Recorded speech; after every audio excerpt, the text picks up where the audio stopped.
Dawno temu angielski rycerz zapytał swojego pana, dlaczego w szachach król przemieszcza się wyłącznie o jedno pole, natomiast królowa porusza się swobodnie po całej planszy. Na to król odparł, bo plansza od szachów wygląda jak podłoga w kuchni.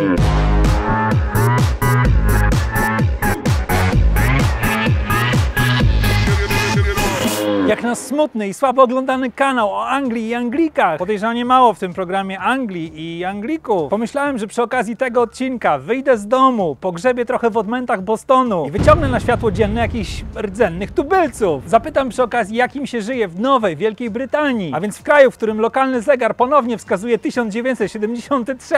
Wcale nie tak łatwo na ulicach Wielkiej Brytanii znaleźć rdzennego Brytyjczyka. Aby to zrobić, musiałem sprawdzić na Google, gdzie oni wszyscy się poukrywali. Wyszukiwarka wyświetliła mi 3 popularne wyniki. Dowolnego Brytyjczyka znajdziesz w dowolnym pubie o dowolnej porze. Legenda głosi, że raz do roku Brytyjczycy robią sobie terapię alkoholową. Tego dnia nie piją. Prawdziwego Brytyjczyka znajdziesz wyłącznie w sobotę rano w miejscu zwanym Carbut. Carbut to taki specyficzny ryneczek, na którym starzy ludzie sprzedają starym ludziom stare rzeczy. Straszna gówna. Im bardziej zardzewiałe, im bardziej porośnięte pajęczyno, tym lepsze. Prawdziwego Brytyjczyka znajdziesz na ulicy pomiędzy prawdziwymi brytyjskimi domami z czerwonej cegły. Wystarczy jedynie podążać za zapachem porannego zioła. Jedziemy!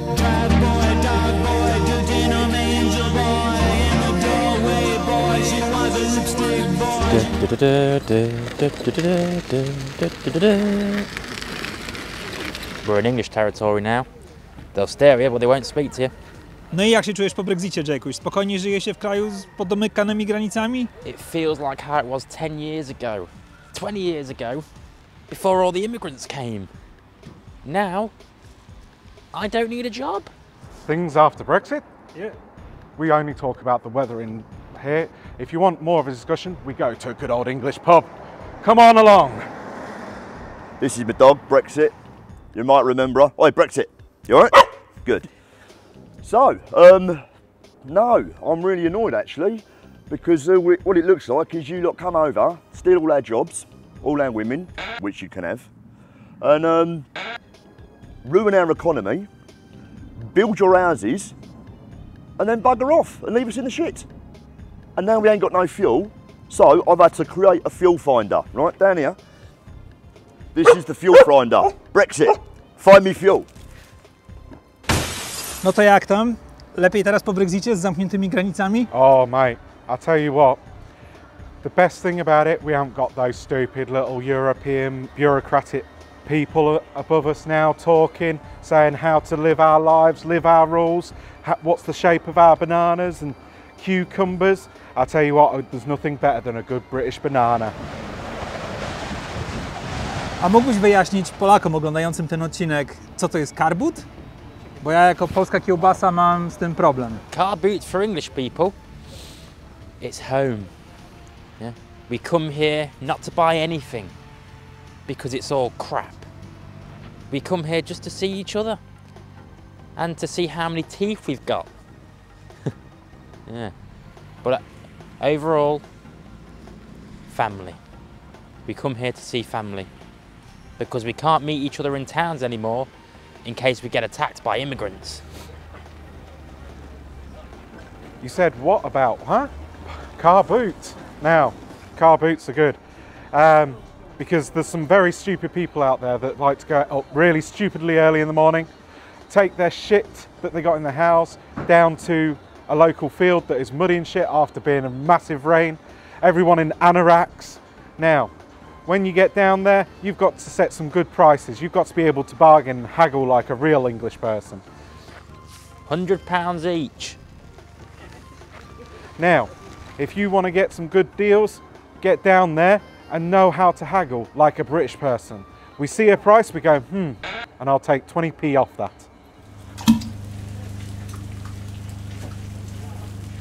Well, actually, car boot sale, it's great. It's where you can sell all the shit that you don't want for absolutely nothing. You go there with a price tag of something for a £5 and you sell it for 50p because that's what the English want. We want junk. Another man's junk is another man's junk. So, yeah, we love it. We go there, we sell shit, we buy stuff that we don't even want only because it's 5p.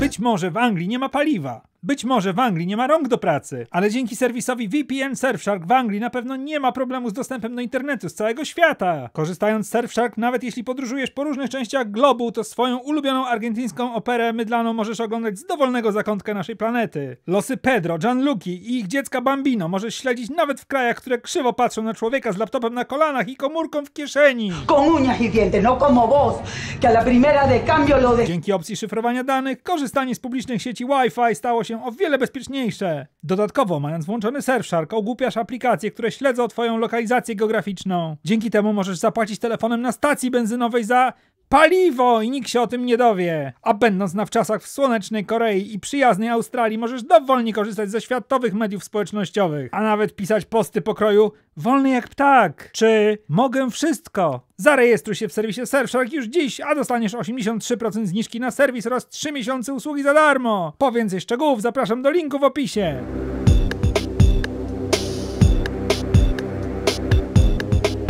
Ty, a powiedz mi, ile benefitu przygarniasz co tydzień?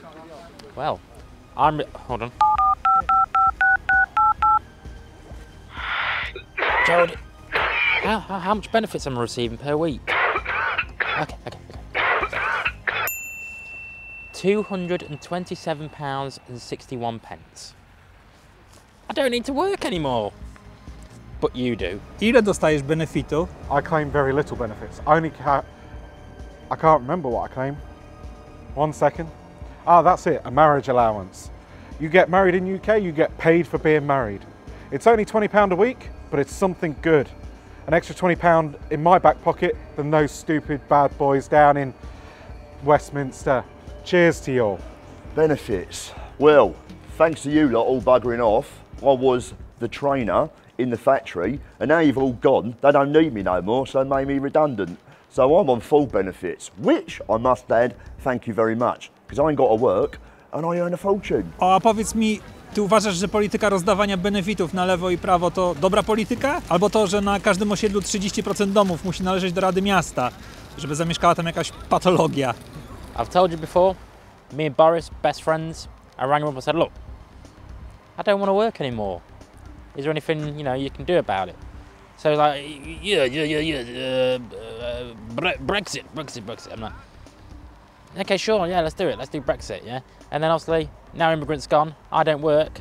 Boris kept his promise. So next time, I'm going to elect him again. He's done a good job. Social housing.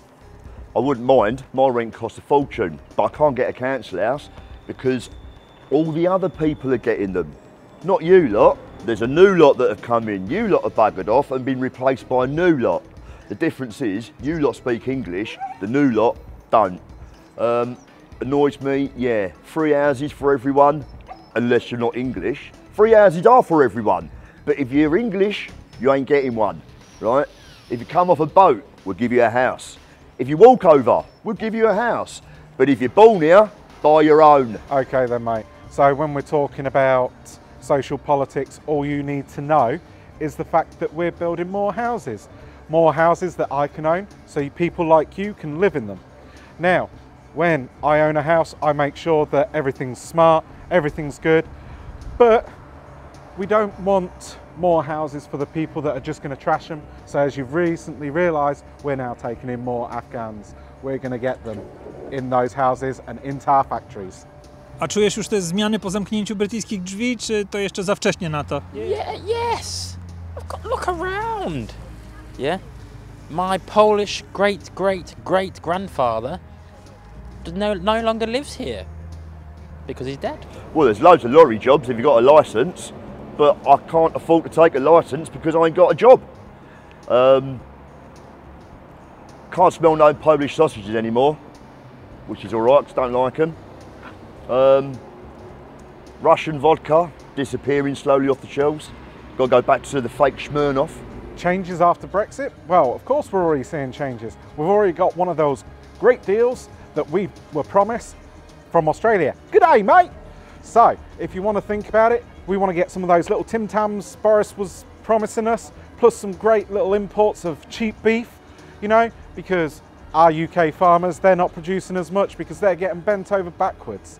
So, what we're going to do we're going to get Australia some of their meat and bring it in here cheaper so we can get some nice cheap meat. Some really tasty, good meat.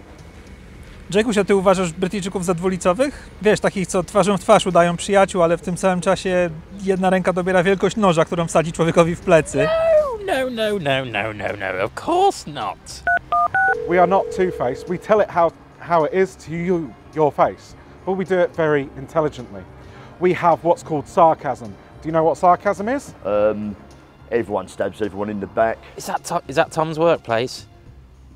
Yeah. I don't know if you've realised, but you've got an immigrant working for you. Yeah. Can you get rid of him, please?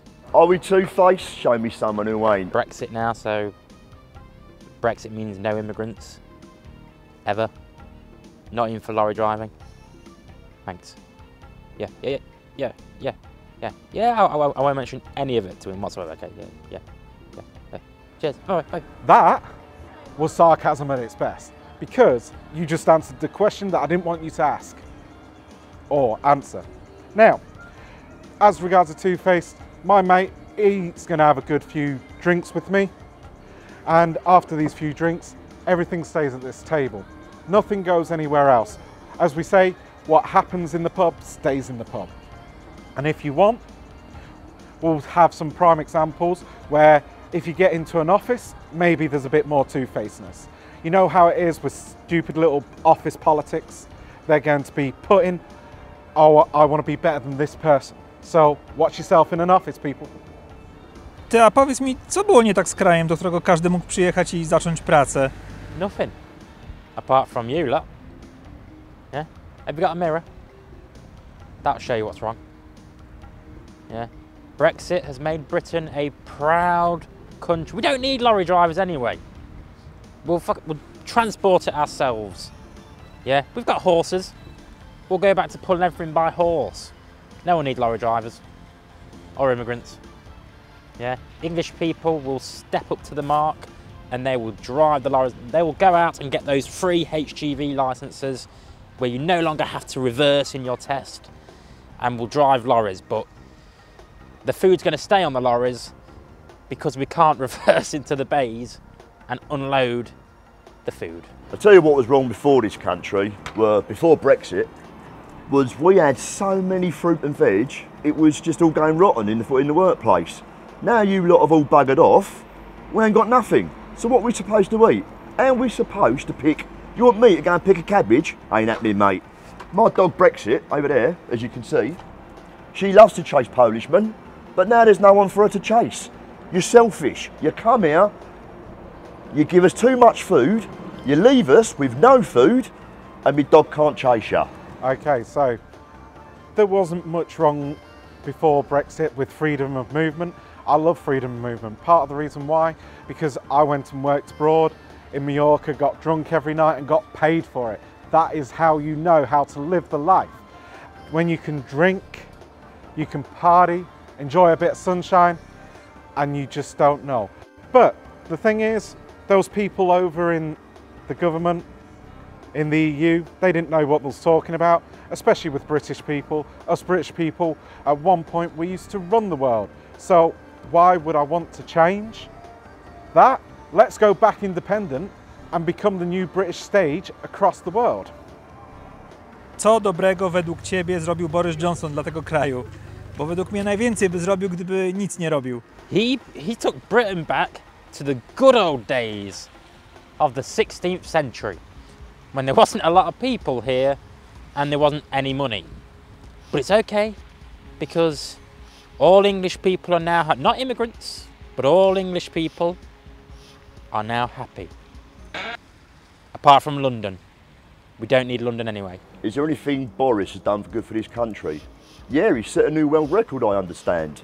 On Pornhub, he fucked 58 million people in one sitting, mate. Not bad for a stupid man with a shit haircut. When you talk about Bojo, give him some respect, because he is our man who will continue to make this country great. The next thing you know, he's going to be, once we've got Australia firmly under our belt, the next place is Canada, then it's New Zealand. Then we're going to create what's called Kanzuk, man. I'll tell you what, with Kanzuk, it'll be a great new global stage. Even America will want to join us. They'll think, oh my God, those guys are doing so great.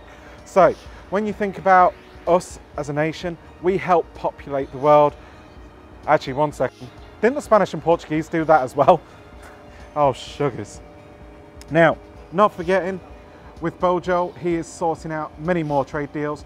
Next one he's working on is Japan. We need to get ourselves some of that teriyaki. We need to get ourselves some more Japanese around here.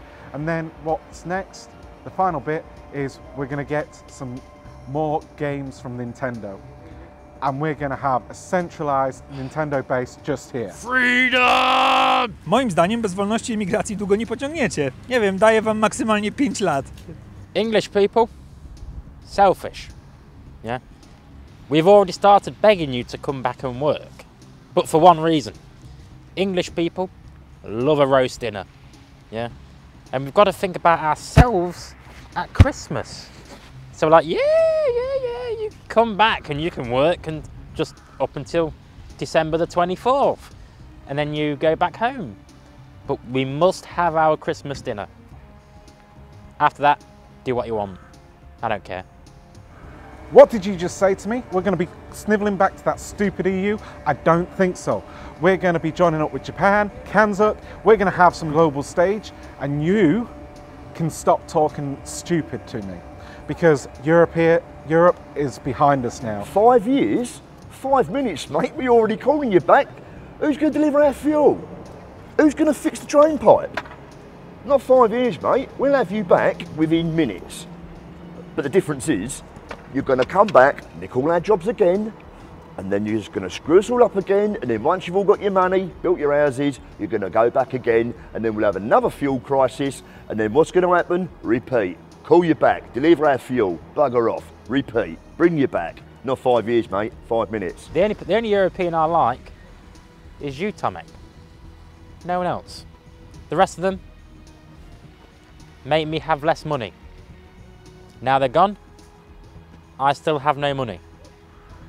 But it'll get better, because Boris will make it better.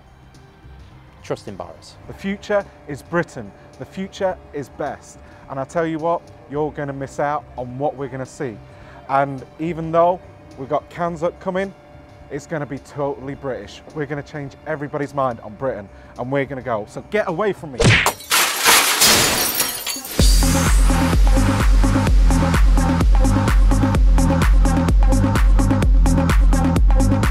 W tym miesiącu dziękuję patronom, którzy jak co miesiąc odpowiednio zadbali o moją sakiewkę beneficiarza. To spojrzenie sprzedawcy w sklepie spożywczym, kiedy pyta: na zeszyt? A ja odpowiadam: nie, dziś gotówką. Szczególne podziękowania kieruję do mojego super trio benefitowego: Adama Pietury, Anny Jakubowicz i Grzegorza Włodarczyka. Dzięki waszemu wsparciu Brytyjczycy też ostatnio zaczęli patrzeć na mnie z takim jakby większym szacunkiem. Get it, don't get it, get it.